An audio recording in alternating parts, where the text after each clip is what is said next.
रश्मि की उम्र यही कोई 20-22 साल की होगी।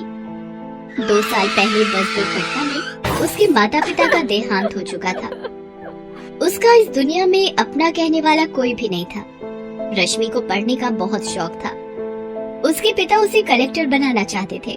उन्होंने रश्मि की पढ़ाई में कोई कसर नहीं छोड़ी, मगर उनकी अचानक हुई मौत से जैसे रश्मि के सारे सपने बिखरने लगे।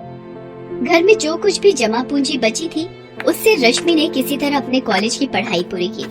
उसके मन में अभी भी कलेक्टर बनने का सपना फल फूल रहा था, मगर पैसे की समस्या मुंह बाए खड़ी थी।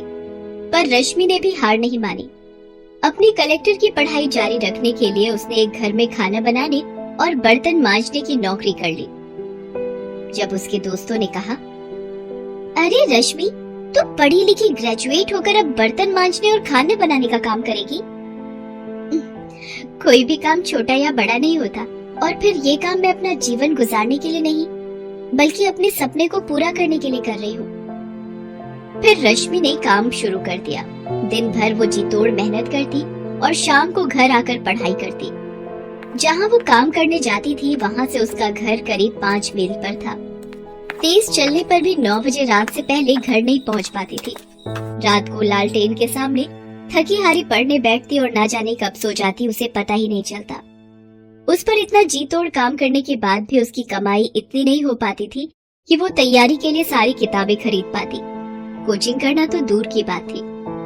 फिर भी रश्मि हिम्मत नहीं हार रही थी। जिस घर में रश्मि काम करती थी, उस घर का बेटा अमित भी यूपीएससी की तैयारी करता था। एक दिन काम करते हुए रश्मि ने अपनी मालकिन से पूछा, माँ जी, क्या अमित भैया भी यूपीएससी की तैयारी कर रहे हैं? हाँ, पर तुझे उससे क्या? तू अपना काम कर। बड़ी आई इंक्वायरी करने वाली की कौन क्या पढ़ रहा है। मालकिन की बातें सुन रश्मि ने जल्दी जल्दी अपना काम निपटाया और घर जाने को तैयार हुई। तब मालकिन ने कहा, कल जरा जल्दी आना, कुछ मेहमान आने वाले हैं घर पर, उनका खाना बनाना है। तेरे जो एक्स्ट्रा पैसे लगेंगे मैं दे दूंगी। माँ जी, मुझे पैसे नहीं चाहिए। अगर अमित भैया की पुरानी यूपीएससी की किताबें मुझे मिल जाए तो बड़ी मेहरबानी होगी। तभी अमित वहाँ आ जाता है। रश्मि की आखिरी बात उसके कानों में पड़ जाती है। अच्छा, तो तू कलेक्टर बनेगी हैं? अरे औकात में रह अपनी। तुझे पता भी है कि यूपीएससी क्या चीज है? अच्छे अच्छे को नानी याद आ जाती, नानी। तेरे जैसे लोग कलेक्टर बनने लगे तो हो गया देश का उद्धार। अमित की बात पर उसकी माँ भी जोर से हंस पड़ी। रश्मि दुखी मन से वहाँ से निकल पड़ी। इस बात ने उसे थोड़ा दुखी तो किया, मगर उसके हौसले को तोड़ नहीं पाई। चाहे कितना भी मजाक उड़ा ले मेरा, मैं तो अपने सपने को पूरा करके ही दम लूंगी। आज से मैं 10-10 घंटे पढ़ूंगी। अब चैन से उसी दिन सोऊंगी जब मेरा सपना पूरा हो जाए, और अगर मैं इस सपने को पूरा करने के लिए मर भी गई तो वही सही। रश्मि ने ठान तो लिया, मगर किताबों की समस्या अभी भी हल नहीं हुई थी। अगले दिन वो फिर काम पर गई। वहाँ उसने सारे मेहमानों का खाना बनाया और जब सब मेहमान खा पी कर चले गए, तब वो मालकिन के पास गई और बोली, माँ जी, सारा काम हो गया। आपने कहा था कि आप कुछ एक्स्ट्रा पैसे देंगी। अगर कुछ पैसे मिल जाएं तो मैं उनसे किताब खरीद लूंगी। मालकिन का सारा काम तो हो गया था, इसलिए उसके मन में कुटिलता पनप गई। उसने कहा, अरे तुझे किताबें ही चाहिए ना, तू अमित की किताबें लेती जा और उन्हें पढ़कर वापस कर देना। रश्मि को यही तो चाहिए था। उसने तुरंत हामी भर दी। फिर उसकी मालकिन ने अपने बेटे अमित को बुलाया और कहा, बेटे, इसे अपनी कुछ किताबें दे दे। ये 2-3 दिनों में उसे पढ़कर वापस कर देगी। माँ के कहने पर अमित ने अपनी कुछ किताबें लाकर रश्मि को दे दी। इसके बाद तो जैसे ये सिलसिला ही चल पड़ा। मालकिन रश्मि से मनचाहे काम करवाती और बदले में उसे कुछ किताबें पढ़ने को मिल जाया करती थी। मालकिन को इसमें अपना फायदा नजर आता था। उधर किताबें मिलने से रश्मि में एक नया जोश भर गया। अब वो दुगने उत्साह से अपनी तैयारी करने लगी। अमित की वो किताबें जो अलमारी में रखी धूल खा रही थी, उनके भी भाग्य जाग गए। एक दिन मालकिन ने काम करती हुई रश्मि से पूछा, क्यों रश्मि, तेरी पढ़ाई कैसी चल रही है? अब तो तुझे किताबें भी मिल रही हैं। रश्मि कुछ बोलती इससे पहले ही वहाँ अमित आ गया और बोला, अरे इसकी पढ़ाई कैसी चल रही होगी? सारा दिन तो ये यहाँ रहती है, पढ़ाई क्या खाक करेगी? क्यों रश्मि, तुझे पता भी है कि इस परीक्षा में कितने पेपर होते हैं? हाँ भैया, मुझे पता है कि इसमें कितने पेपर होते हैं। मेरी तैयारी दोनों पेपरों के लिए पूरी है। अच्छा, तुम मेरे एक सवाल का जवाब दो कि खजुराहो के मंदिर का निर्माण किसके शासनकाल में हुआ था?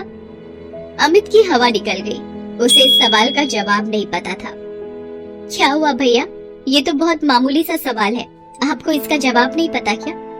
अमित कुछ नहीं बोला और चुपचाप वहाँ से चला गया। आज रश्मि ने अपनी सारी बेइज्जतियों का जवाब एक झटके में दे दिया था।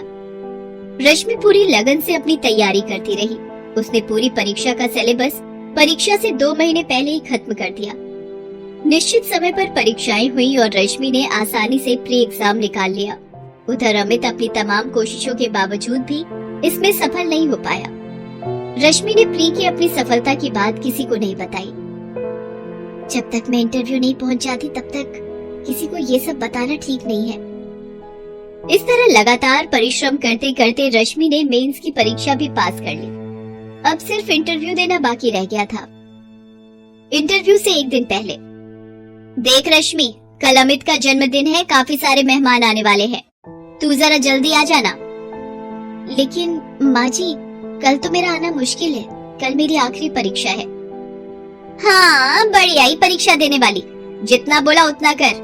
अगर कल तू नहीं आई तो फिर तुझे दोबारा यहाँ घुसने नहीं दूंगी। रश्मि ने मालकिन की बात नहीं मानी और निश्चित समय पर इंटरव्यू देने गई। मालकिन ने उसी दिन दूसरी नौकरानी रख ली। आने दो उस नवाबजादी को पगार मांगने, ऐसी खरी खोटी सुनाऊंगी कि जिंदगी भर याद रखेगी।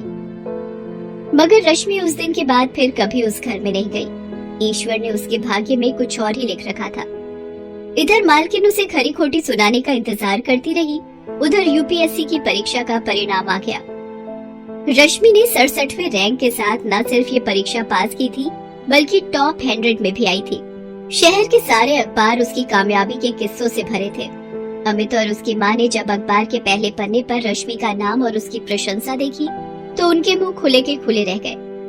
कल तक उनके घर में काम करने वाली ने आज अपनी मेहनत के दम पर वो मुकाम हासिल किया था कि अमित और उसकी माँ जैसे लोग उसके आसपास भी नहीं फटक सकते थे। उधर रश्मि आज बहुत खुश थी। आज उसकी सफलता ने न सिर्फ उसका और उसके पिता का सपना पूरा किया था, बल्कि अमित और उसकी माँ जैसे लोगों के मुंह पर ताले भी लगा दिए थे, जो किसी की हैसियत देखकर उनके दिमाग का अंदाजा लगाते हैं।